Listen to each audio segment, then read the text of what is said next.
Good morning everyone. My name is Maria Alaysa Odogos from BCS 4th year student. Now, I'm going to discuss the soil erosion. Soil erosion is the removal of the top layer of soil by wind, water, or human activity, leading to loss of nutrients and reduced agricultural productivity. Um, Kapag sinabing soil erosion, ito yung pag-alis o pagkatangay ng itaas na bahagi ng lupa dahil sa ulan, agos ng tubig, hangin, o gawain ng tao tulad ng puputol ng puno. Kapag nawala ang topsoil is nababawasan ang sustansya ng lupa. Kaya humihina ang paglago ng mga halaman at pananim at bumababa ang ani sa sakahan. Types of soil erosion. Number one is water erosion.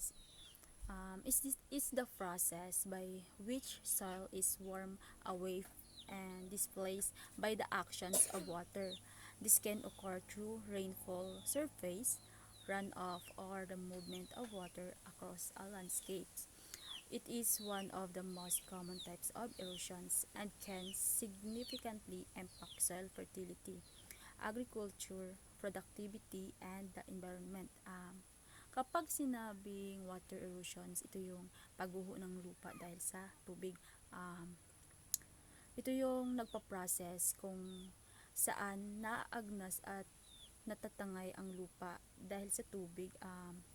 Nangyayari ito dahil sa ulan at pag-aagos ng tubig sa ibabaw ng lupa o nagdadaloy ng tubig sa isang lugar. Isa rin itong sa mga pinakakaraniwang uri ng soil erosion at may malaking epekto sa katabaan ng lupa at ani ng mga pananim at kapaligiran. Like for example is yung kapag malakas ang ulan sa bukid is na walang tanim is nahuhugasan ang lupa at napupunta sa kanal o ilog. Number 2. Wind erosion is the process by which soil particles are detached, transported, and deposited by the actions of the wind. These types of erosion is particularly common in arid and semi-arid regions with dry loess soil that lacks sufficient vegetation cover to hold it in place. Kapag sinabing wind erosion is, ito yung pagguho ng lupa dahil sa hangin.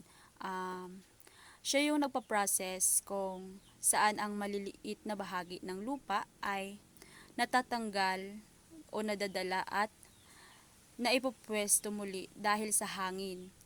Karaniwan ito sa tuyot at kakaunting halaman na lugar dahil walang ugat ng halaman na humahawak sa lupa.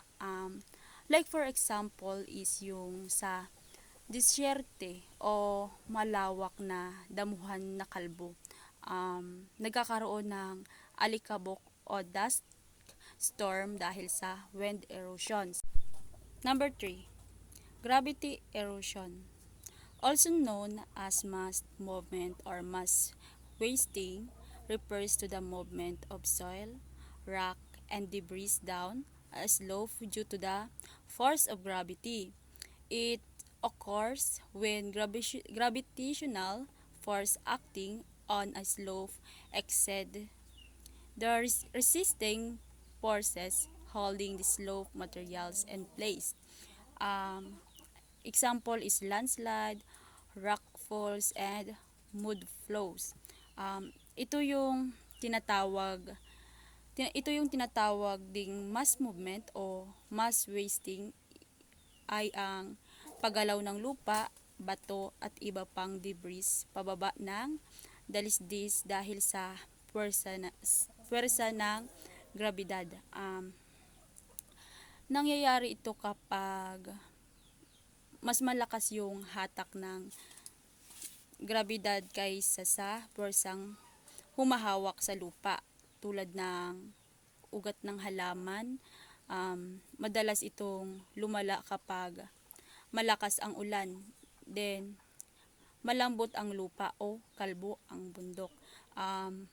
Like for example is yung landslide is biglang pagbagsak ng lupa at bato mula sa bundok. Number 4, glacial erosion is the process by which glaciers shape the landscape as they move across the land. It occurs primarily in regions with significant glaciation such as polar areas and mountainous regions. Glaciers, which are massive bodies of the ice formed from compacted snow, exert immense pressure on the ground beneath them as they move slowly due to the gravity. Kapag sinabing glacial erosion is ito yung pagguho ng lupa dahil sa yelo. Ito yung nagpaproseso kung saan hinuhubog ng mga glaciers ang anyong lupa habang sila ay gumagalaw. Nangyayari ito sa mga rehiyong may malamig na klima tulad ng polar regions at mataas na kabundukan. Ang mga glaciers ay malaking tipak ng yelo na nabubuo mula sa naipong nyebe at dahan-dahang gumagalaw pababa dahil sa grabidad habang dumudurog at kinikiskis ang lupa at bato sa ilalim nila. Like for example is yung pagkabuo ng lambak na hugis ng Shave Valley sa mga bundok, and pagkiskis at pag-ukit ng mga bato dahil sa pagdaan ng glacier.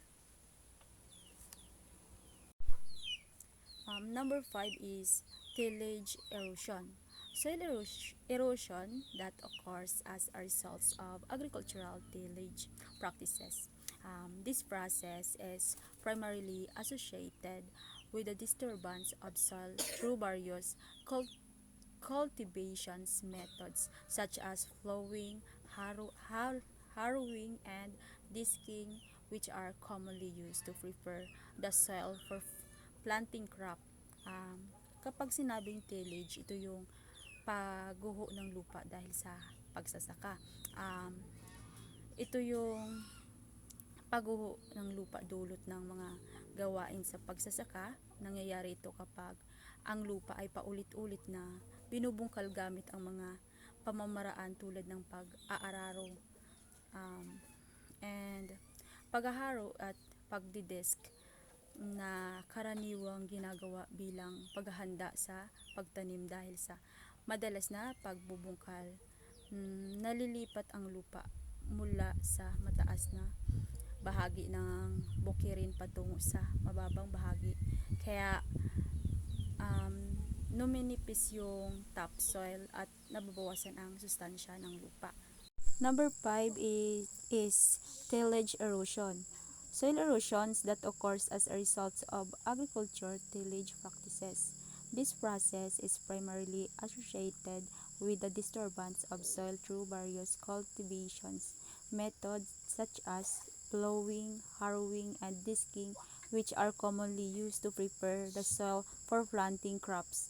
Ang ibig sabihin ng tillage erosion is yung pagguho ng lupa dahil sa pagsasaka.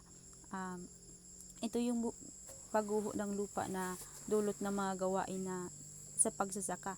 Nangyayari ito kapag ang lupa ay paulit-ulit na binubungkal gamit ang mga pamamaraan tulad ng pag-araro, pag-harrowing at pagdidesk na karaniwang ginagawa bilang paghahanda sa pagtatanim. And dahil dito is madalas na pagbubungkal is naililipat ang lupa mula sa matataas na bahagi ng bukirin patungo sa mababang bahagi, kaya numinipis yung topsoil and nababawasan ang sustansya ng lupa.